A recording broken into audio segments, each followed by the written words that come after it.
Në ndërtimin e prefektit të qarkut Kukës, Dritan Vaj, u zhvillua takimi i Task Forces vendore të luftës kundër kultivimit dhe trafikimit të kanabisit në qarkun e Kukësit.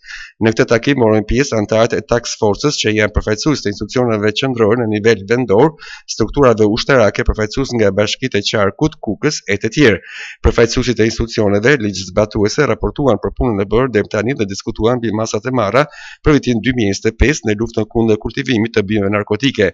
Në fjalën e tij, prefekti Bai u ndal në raportimet për vitin 2024, nga krahasimi me të njëjtën periudhë të vitit 2023 për vitin 2024, ka patur 11 raste kultivimi më pak, 6840 bimë narkotike më pak të konstatuara, 568 fidan në kubik më shumë, bëri të ditur prefekti i qarkut Kukës. Ndërkohë në territorin e qarkut Kukës, po sipas prefektit Dritan Bai, për vitin 2024 janë konstatuar 18 raste të kultivimit të bimëve narkotike me 3256 bimë të asgjësuara dhe 568 fidan në kubik.